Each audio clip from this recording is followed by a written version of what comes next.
Hola, bueno, pues estamos muy contentas de estar en un episodio más de Dos de Azúcar y una buena charla, y hoy me encuentro muy bien acompañada porque vamos a hablar de un tema muy interesante, no se lo pueden perder.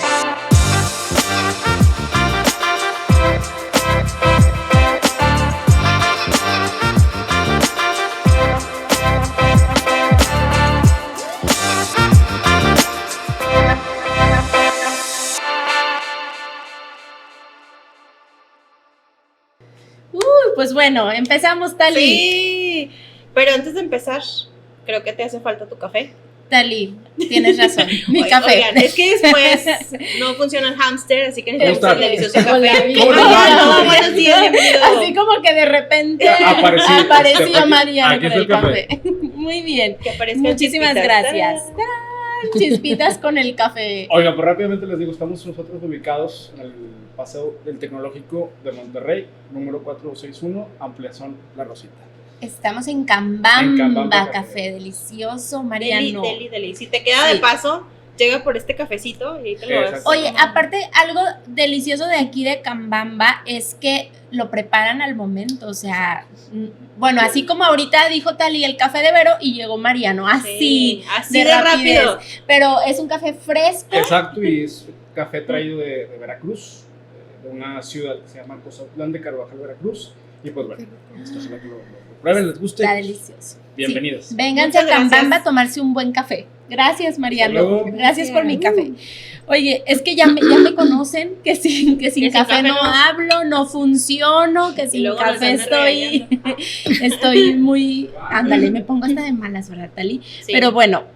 Por eso siempre traemos Manolo y yo el café en la bolsa. Manolo y Tali traen ahí café para darme por si me pongo de malas. No, vénganse aquí a Cambamba. Está muy rico, recomendado. Pues estamos muy contentas, Monse, de tenerte aquí con nosotros para iniciar un episodio para este podcast Dos de Azúcar y una buena charla. Y hoy estamos doblemente contentas por poder visibilizar un tema muy fuerte, muy importante también en el marco del 25 de noviembre, del Día Mundial de la No Violencia contra la Mujer. Y para ello invitamos a Monse a hablar de este tema, pero antes que nada nos gustaría que te presentaras, que nos hablaras de ti, de tu trayectoria, tu formación profesional. Sí, bienvenida. Gracias. Buenos días. Bueno, yo me llamo Monse Ángeles Rebolloso. Soy psicóloga clínica, psicoterapeuta clínica. Luego ahí sí hay que marcar como esa diferencia, ¿no? Sí. Mi enfoque es completamente clínico. Yo egresé, bueno, les cuento esa parte también. Sí, adelante. Claro, yo egresé de mi licenciatura en la UAL. Y después de ahí tuve la oportunidad grandísima. Mis papás me apoyaron para poderme ir a hacer la maestría o la especialidad a España. ¡Qué padre! Mi especialidad es máster en salud mental y terapias psicológicas. Luego el tema aquí es complicado porque me ha pasado de, bueno, tu cédula profesional, pues es que en donde aparecen mis redes está la de la licenciatura, porque en España pues propiamente no dan una cédula, es solo el título. Luego hay un tema legal muy complicado, aquí no se puede convalidar y todo eso, entonces bueno. Y actualmente, y desde que yo regreso de España en el 2014, pongo mi consultorio y empiezo como con todo eso, ¿no? Entonces, bueno, pues mi experiencia es alrededor de 9 años que tengo el consultorio. A la par he dado clases en universidades, algunos talleres, capacitaciones, conferencias, y bueno, como a grandes rasgos es como lo que hago y lo que he hecho en este tiempo. Un enfoque que he dado mucho es al tema del abuso sexual, a depresiones, ansiedades y a lo que se puede ir desarrollando, pero con el tema de salud mental, ¿no? ¿Y te enfocas a todo tipo de público o solo mujeres? Adolescentes y adultos. Adolescentes y adultos. Hombres y mujeres, pero mis grupos de abuso sexual o sobrevivientes son de mujeres. Luego también por ahí creo que los hombres están como, no se les da como tanta la atención, pero si en las mujeres es complicado, pues como aceptarlo, pedir la ayuda, en la población masculina es más, pero atiendo a adolescentes, adultos en general, con temas de ansiedad, depresión, con pérdidas, como con todo el tema, pero tengo grupos específicos de mujeres. ¿Y dónde surge como esta idea tuya de querer hacer este tipo de grupos o de querer apoyar a mujeres que sufren este tipo de violencia? porque es muy difícil que lo hablen. Creo que hay un tema importante que es visibilizarlo, si bien no es normal y no tiene que pasar y nadie tiene que vivir eso, pero sí, luego no se habla, es como un secreto entre familia, voces. Entonces no lo hablan, se lo guardan y es no, porque qué vergüenza, ¿no? Que lo vas a ver a alguien y no, porque cómo te van a ver. Y entonces de ahí surge de yo tener pacientes y de repente no acuden por eso puntualmente y entonces va surgiendo y es como, espérame, o sea, lo que traes ahorita tiene o viene de un abuso de cuando tenías, no sé, 10 años. Claro. Y eso es lo que tenemos que trabajar, ¿no? Y entonces para las personas es como, no, pero pues no pasa nada, esto, o sea, por eso estoy bien, pues no, es que tu depresión viene desde allá. Claro. Entonces, el estar viendo esa dinámica, cómo lo maneja la mente muchas veces que lo hacemos inconsciente, o se hace inconsciente, pues fue como de, a ver, creo que aquí hay un tema que es bien importante hablarlo, aunque sea bien complicado, y muchas personas luego lo que me pasa es que si se empieza a hablar es como... Sí, evadir la parte porque duele o uno sabe. Claro, duele y es algo que pues que sucede en muchos de los casos o inicia en la infancia, ¿verdad? Exacto. Entonces hay tantos mitos, tantas ideas que se tiene, tanta culpa cuando tú trabajas con una persona que ha vivido un abuso sexual, que generalmente va saliendo en la etapa adulta, pero como te decía ahorita, ¿verdad? Inicia en etapas muy tempranas. Pues viene todo alrededor de esto, culpa, enojo. Decías ahorita algo que me parece también muy importante con respecto a la familia. Hay datos, números, estadísticas que dicen que el abuso sexual se da en la familia y por personas o familiares muy cercanos. Entonces, qué difícil vivirlo de esta manera en la familia, ¿no? Es más complicado una denuncia, es más complicado trabajarlo, hablarlo, elaborar esto que viviste, esto que pasó cuando se dio en la familia o por alguien muy cercano. Hay muchos datos de esto, ¿no, Monse? Perdón por mi tos. Sí, No el abuso sexual ocurre mayormente, de hecho, en la familia. Los datos obtenidos o los porcentajes son elevados en comparación con desconocidos o como un abuso sexual con una persona que te topaste en la calle, te jaló y o sea, es menor, sí, hay menor prevalencia. Sí, pero es impresionantemente diferente. ¿Y por qué pasa? Pues porque hay un tema de confianza, ¿no? Es más fácil yo dejarle a mis hijos a... no sé, a la tía. A la abuelita, al tío, a la vecina. Oye, Monse, pero, híjole, qué interesante y qué importante también darnos cuenta que el tema del abuso sexual es un tema que empieza en el ámbito familiar, ¿no?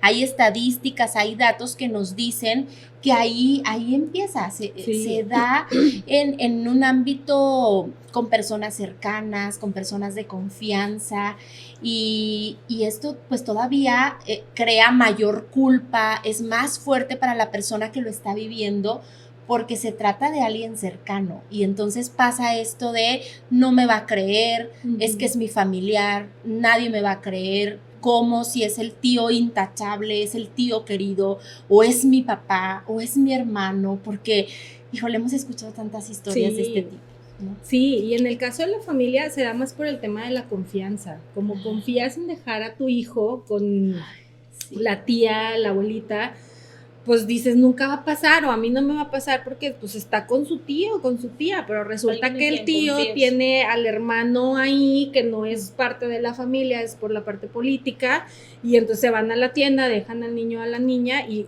los abusos pasan en cuestión de minutos, o sea, y hay que también ser muy conscientes que el abuso sexual no solo es una penetración, el abuso sexual también es un tocamiento, entonces muchas veces eso es lo primero que pasa y luego va escalando. Por eso los porcentajes indican que el abuso sexual se da muchísimo más en la familia que fuera de. Y luego viene el tema del secreto familiar, ¿no? Sí. No hay que decirlo. No hay que decirlo, se queda aquí porque ¿cómo? ¿Qué valores? ¿Qué van a decir de la familia? ¿Qué van a decir de mí? No, nadie puede decir nada. ¿Qué van a decir de nosotros? Exacto, y entonces mejor no lo hablamos, mejor nadie dice nada y se queda aquí y dices, ok, pero tampoco le vas a dar atención a la persona que lo vivió, al niño, niña, que luego, es lo que les decía ahorita, ¿no? Decimos, bueno, ya no pasa nada, pero ese niño va a crecer con un trauma que lo apagaste, o sea, nada más le echaste una cobijita y de adulto le sale, o sea, cuando estuve en España tuve la oportunidad de trabajar en uno de los casos, en mis prácticas, de una señora que fue abusada sexualmente, salió de su trabajo cuando era adolescente, sale del trabajo, trabajaba en una zapatería, entra como al centro, son callejoncitos, y en un callejoncito pues abusan sexualmente de ella 5 personas, ¿no? 5 hombres. Llega a su casa ropa rota, sucia, con sangre, porque aparte la golpearon, y cuando llega lo primero que hacen sus papás es regañarla. Llegaste tarde, porque hasta ahorita, entonces la chava les quiere empezar, no, son pretextos. No, aquí hay hora de llegada y no sé qué. Y entonces, ¿qué es lo que pasa? Ella guarda el trauma, cuando es grande se casa, vive, es funcional aparentemente, se divorcia y viene el quiebre, ¿no? Claro. Antes, previo a esto, ella empieza a odiar a su papá, ¿no? Ojalá que se muera, ojalá que se muera, yo quiero que se muera, yo quiero que se muera. ¿Y qué crees? O sea, el papá años después se muere por cáncer. Y entonces ella carga la culpa, yo lo deseé, o sea, yo pedí que se muriera, y entonces empieza una onda de alucinaciones. Olía muerto, veía gente, porque ella cargaba con eso. Luego viene el divorcio y entonces pues ya te imaginarás toda la psicosis que le entra y todos los traumas detonan en una enfermedad mental grave, esquizofrenia, y la señora, a partir de un abuso que podemos decir es cualquier cosa, pues fíjate todo lo que hace, ¿no? Claro, es un tema no que, es cualquier cosa. Claro, decías ahorita, Monse, guardó el trauma, ¿verdad? Generalmente en un tema de abuso sexual eso pasa, ¿no? Se esconde el tema, no se trabaja. Cuando se es niño, pues no se le cree.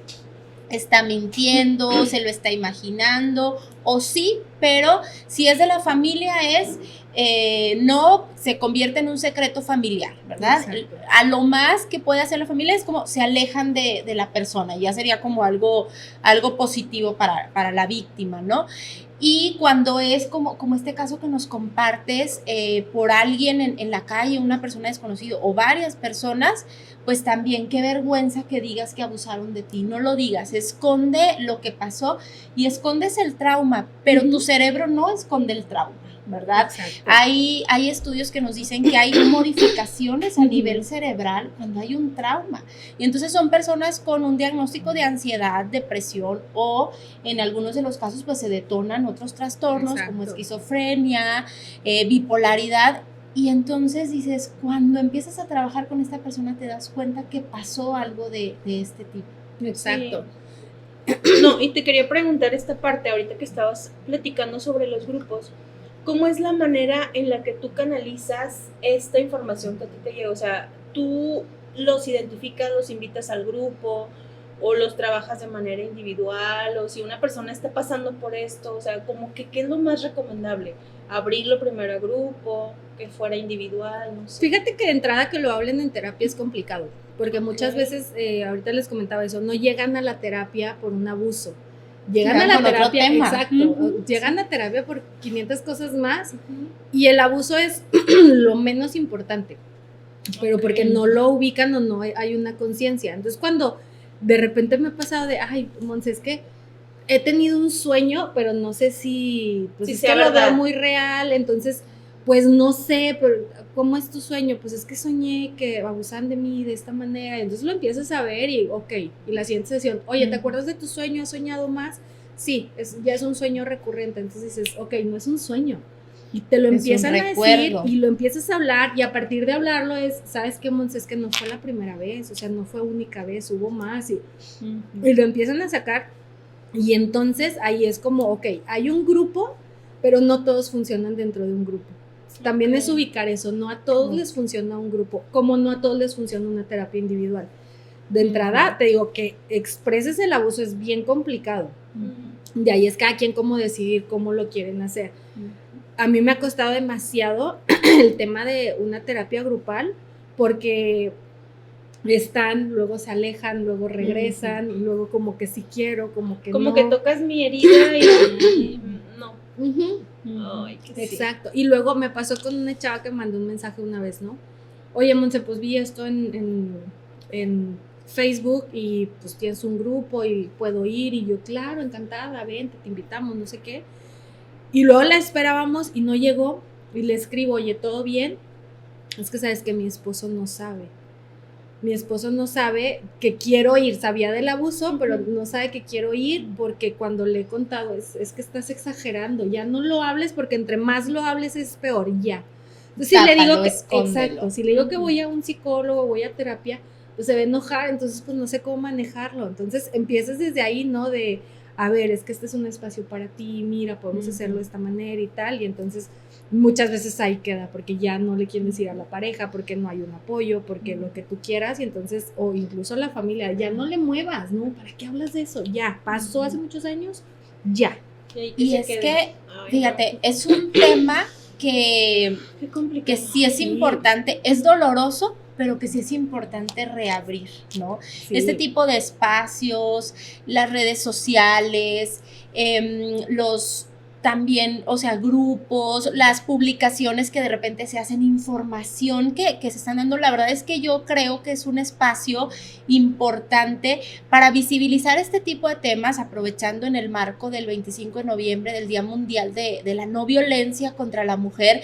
Es importante visibilizar este tipo de temas para aquellas mujeres que estén reabriendo este tema, que lo estén escuchando, que lo hayan vivido, y que de repente, así como decías, ¿verdad? Vi en Facebook que tienes este grupo y yo sé que viví algo, pues voy a buscar ayuda, ¿no? Es importante porque es un tema del que no solo la persona lo guarda, la familia lo guarda, la sociedad lo guarda, el país lo guarda, la cultura lo guarda, y nadie habla del tema. Exacto. Entonces, si empezamos a hablar del tema, a visibilizar el tema, más personas lo van a reabrir, más personas lo van a buscar ayuda, porque pues no es un tema que debe estar guardado, es un tema que se necesita abrir, que se necesita hablar, que se necesita trabajar terapéuticamente, con especialistas, con personas que dominen el tema. Es un tema que no se puede quedar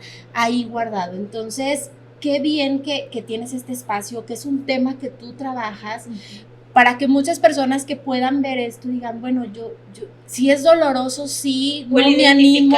Algo, o algo que te empiece a doler, o algo que, como decías ahorita, que empieces a recordar. Y o sea, si ahorita nos estás comentando algunas de las señales o alarmas que deben de estar por ahí, pues entonces buscarlo. Y algo que me llama mucho la atención es que ahorita en el backstage estabas diciendo que 9 de cada 10 personas están sufriendo este tipo de violencia. Entonces, es muy alta la cifra. Esa cifra es en la comarca lagunera, O sea, no les estoy hablando de algo muy grande, solo en la comarca lagunera 9 de cada 10 mujeres han sido víctimas de violencia sexual.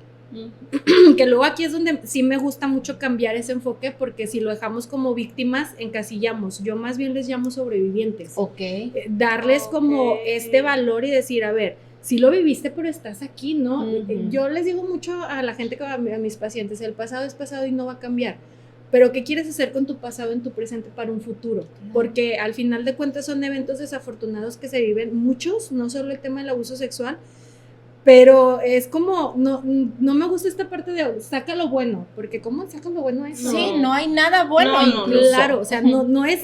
¿Qué aprendiste? Nada, o sea, no quiero aprender de eso. Exacto, y muchas veces también se usa de, es que agradecele a tu violentador, porque gracias a eso eres quien eres ahorita, y dices, espérate, no le puedes agradecer a esa persona, agradecete a ti. Claro, porque que sobreviviste. Exacto, porque tuviste el temple para trabajarlo, para hablarlo y para decir basta. No le agradezcas a la persona que te está violentando. Luego también en mujeres de violencia doméstica pasa mucho eso, es que agradécele a él que ahorita eres quien eres por lo que te hizo. Pero no, por favor. Eso no puede ser. No le puedes agradecer a tu violentador por nada del mundo.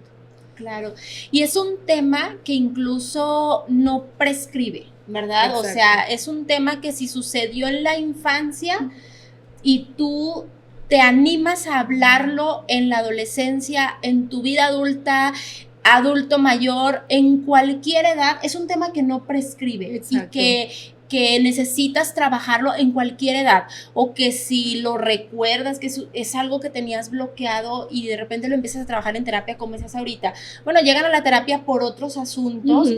Y cuando empiezas a trabajar y tú como terapeuta, como psicóloga, te vas dando cuenta que algo por ahí sucedió, empieza a desbloquear un recuerdo, que se da cuenta, a ver, no era un sueño, sí era un recuerdo, sí pasó, y empieza a recordar más eventos. Es un tema que no prescribe. Exacto. Y que cuando se abre, pues el trauma está como cuando sucedió, ¿verdad? Y que es importante trabajarlo. ¿Por qué consideras tú como psicoterapeuta, Monse, esta importancia de hablarlo, de hablar del tema y de trabajarlo, ¿no? O sea, viéndolo así como lo veíamos ahorita, en estas dos partes, ¿no? Se oculta, se esconde el trauma, y luego cuando ya está la persona en el momento, está lista, lo habla. ¿Por qué? Porque es importante.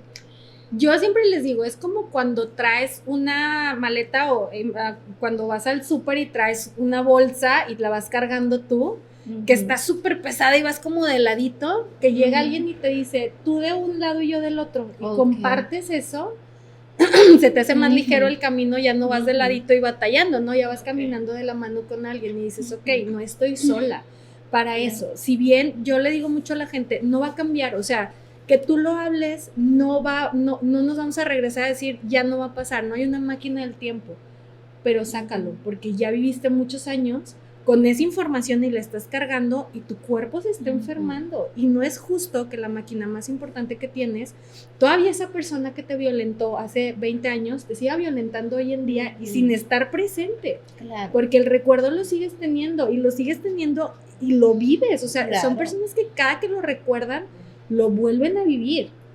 Es por eso que yo les digo, sácalo, o sea, sácalo. Luego una vez me decían, ¿y qué gano con sacarlo? Sácalo y vemos. Vamos a platicarlo y luego háblalo. vemos. Claro. Entonces me acuerdo que esa persona en su proceso al final me decía, es que cuando lo saqué, era como, en la mesa, era como, aventé todo aquí y estaba todo desordenado en algún momento. Y entonces fui dándole forma y agarré lo que no quería, me decía esa persona, como cuando tienes una mesa desordenada después de una comida, que agarras las servilletas y las tiras porque esas ya no te van a servir, pero los platos los lavas y siguen estando porque son funcionales. Me decía, así lo hicimos aquí, ¿no? O sea, esa parte ahí está y sé que pasó, pero hoy por hoy decido procesarlo y decir, pasó. Ya no me está pasando, porque la mente lo sigue viviendo y entonces lo sigues pasando de alguna manera. Y la Sigue importancia, doliendo. claro, y sigue doliendo. Y la importancia de verbalizarlo, de ponerle nombre a eso que pasó, ¿verdad? También eso te ayuda de forma cognitiva a integrarlo de una manera, pues, no me atrevería mejor, pero a integrarlo, ¿no? Exacto. Solamente, a Lo integrarlo en procesas. tu mente, lo que viviste, lo procesas, porque pues fue algo que viviste y que necesitas ponerle un nombre. Hay personas que no se atreven a decir, me gusta esta connotación de soy sobreviviente, ¿verdad? A decir, pues soy sobreviviente de un abuso sexual. Hay quienes no se atreven, y cuando verdaderamente ya lo procesas, lo vas trabajando y puedes decir esto, es quitarte una carga, es quitarte un peso. Yo he escuchado personas que dicen en terapia, me siento liberada, ¿no? O sea, siento ya una liberación al momento de hablarlo, de nombrarlo, de decirlo, ¿no? Porque por muchos años no me creyeron, por muchos años nadie le dio validez a esto que viví. Y ahora, ya que lo hablé, ya que le dieron una validez, que mi terapeuta le dio validez a esto que viví, que lo puedo hablar, y que aparte cuando lo trabajas en grupo te das cuenta que hay otras personas que también lo vivieron, dices, ya, me siento liberada. Sí, pasó, ahí está, sigue siendo parte de mi historia, pero ya me liberé de esto. Monse, ¿no? Y a mí me gustaría preguntarte, porque, bueno, tengo hijas mujeres, ¿cuáles serían como esas alarmas? O yo, por ejemplo, tal vez estoy metida en una relación y no lo identifico. O esta parte, como decías tú, no es algo que sea inmediato, excepto los que vienen externos, Ajá. sino es algo que va pasando y va subiendo de nivel. ¿Qué alarmas o qué señales o qué cosas tienen que estar presentes ahí? Porque tal vez tú dices, bueno, pues es alguien que, no sé, ya convivía desde hace mucho tiempo, etcétera. ¿Qué señales tenemos que poner nosotros atención para hacerlo? Y si, bueno, si es algo que ya pasó hace mucho tiempo, también, o sea, ¿cómo identificar esta parte de decir, necesito ir a terapia?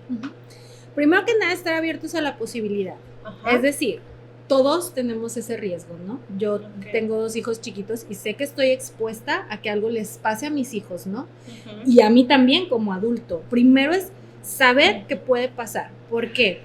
Porque me ha pasado muchas mujeres de, a mí nunca me va a pasar con mis hijos. Nunca. No, porque los cuido súper bien, nunca. Dices, no puedo. O sea, para asegurarte de que no les va a pasar, tienes que tenerlos encerraditos. burbujita. Exacto, No. exacto. Y no va a pasar. Entonces, ahí de entrada yo lo que les recomendaría es, enséñale a tus hijas o a tus hijos lo que sí y lo que no, desde muy chiquitos. Yo me acuerdo cuando estaba chica, mi mamá tuvo una discusión con una maestra que tuvo una psicóloga, porque en secundaria nos empezaron a hablar del tema sexual en aquel entonces. Yo ahorita tengo 35 años. Y Súper joven.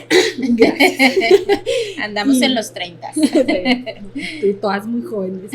Y me acuerdo que yo llegué un día y le dije a mi mamá, es que Coco Giacomán, que yo amé a esa maestra, no sé si la conocieron ustedes, fue de... No, yo me creo- suena el nombre. La amé y la sigo amando.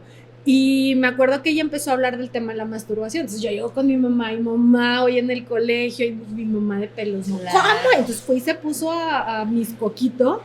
Y es que y a la fecha lo cuenta, es que cómo se le ocurrió, o sea, esa edad de estarte hablando y hoy por hoy yo algo que le recomiendo a los papás es háblenlo. La educación sexual es Exacto, importante. pero en desde este que tema. son bebés, o sea, Ujú. desde bebé empezarle a decir, te voy a limpiarte, porque muchos papás son Claro. niños, no saben, es un bebé, Sí. ¿qué vas ¿Qué a vas ver? a ver? No, es que desde ahí sí le empiezas a implementar esta parte de tu cuerpo, nadie lo toca sin tu permiso. Ni yo que soy tu mamá. Exacto, Eso es súper exacto. importante. Yo me acuerdo con mi hija, la llevaba cuando estaba bebé, recién nacida, su pediatra, que también la amábamos.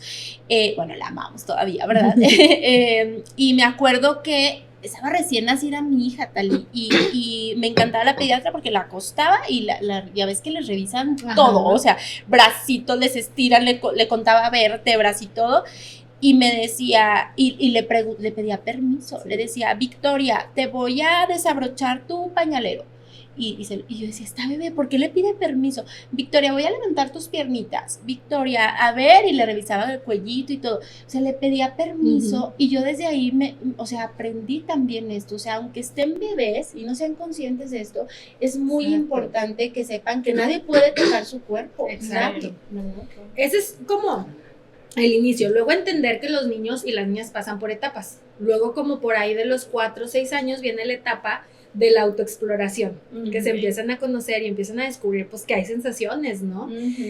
Y también saber guiar esa parte y decir, está bien que te toques, está bien, pero tú, no dejes que nadie te toque, es como, yo ahorita estoy con ese tema con mi hijo que, miren, estoy con la cabeza vuelta loca porque pues el niño ya se toca, y dices, ok, es normal, decirle al niño, no porque está mal, empiezas a crear esa idea de que está mal y qué es lo que va a hacer, pues busca hacerlo a escondidas, ¿no? Claro, de Porque forma cuando nosotros oculta. le decimos a alguien, no lo hagas, ¿qué haces? Sí, una forma es hacerlo a escondidas y otra es en privacidad. Exacto. Entonces ¿no? es como saber guiar esa parte y decir, aquí estoy para que confíes en mí. O sea, si necesitas algo, aquí estoy, ¿no? Pero esas cosas como en privado. Sí es como, sí les hago mucho énfasis a las mamás de, hablen del tema sexual con sus hijos. O sea, es bien importante, ya que nos da vergüenza pero necesitan hablarlo. Aguántatela ya. Exacto. Sí, que también trabaja tu propia Exacto, sexualidad, tus exacto. propios mitos. Y luego, de ahí viene, ahora sí te contesto ya la otra parte, ¿no? ¿Cómo ubicar? La primera es, si tu hija empieza a cambiar todo lo que hacía antes, ya es señal de que algo está pasando. No sabes qué, no, puede que no sea precisamente esto, pero algo está pasando. Si deja de comer, si come más de lo normal, si come menos, si duerme más, si duerme menos, si dejó de practicar fútbol y ya no le gusta, si iba al gimnasio y no, si salía y ya no, si se baña mucho, si no se baña tanto, si su cuarto lo limpiamos. Como lo que era normal o hacía de común, ya hay cambios bruscos, que le empieza a ir mal en la escuela, que está como emocionalmente muy alterada, que le dices, por ejemplo, de, oye, recoge tu cuarto, ¡ay, otra vez, mamá! Espérate, o sea, ¿por qué estás explotando? Esas son las señales para decir, algo está pasando. Luego ya te metes y indagas qué, pero tienes que ubicar y decir, a ver, como que esto no es normal, esto no lo hacía, no te vestías así, no, eso, ¿no? Muchas veces las personas que sufren un abuso sexual dejan de bañarse o se bañan mucho por el tema de la suciedad, ¿no? O sea, es que me siento sucia. Incluso el contacto físico es algo que no permite. Exacto, la vida social merma demasiado.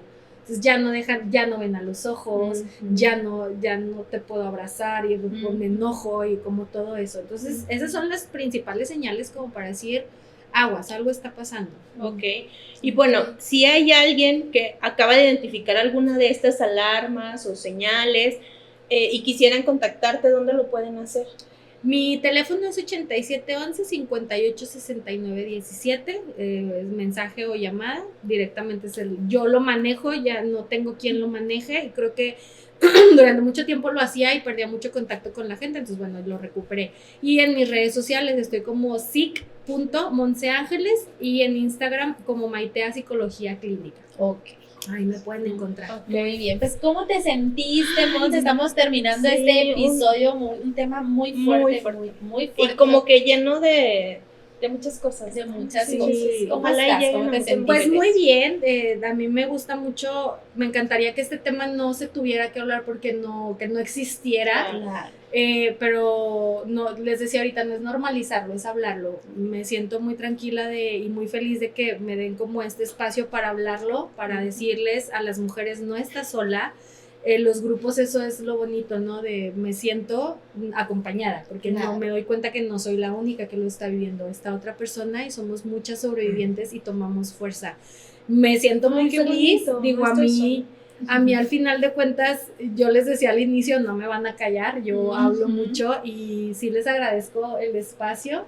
Creo que quedan muchísimas cosas pendientes del tema, porque, híjole, es un tema muy amplio, ¿no? Sí, muy amplio. Pero sí, muchísimas gracias, me siento muy feliz. El café, delicioso. Qué bueno que te gustó el café, pues fue un gran tema y muy importante hablarlo en el marco del Día Mundial de la No Violencia contra la Mujer. Es algo que no podemos permitir y mujer, no estás sola, es algo que pues que estamos aquí entre muchas, entre todas, haciéndonos, cobijándonos, y si alguien acompañándonos está viviendo violencia de algún tipo, hay muchos espacios donde puedes hablar de esto que estás viviendo. No estamos solas, las mujeres no estamos solas. Y si me permiten agregar nada más al final, tienes un espacio, no importa que no sea con una psicóloga específica, búscalo, no estés sola y acuérdate que eres sobreviviente, no eres víctima. Así es.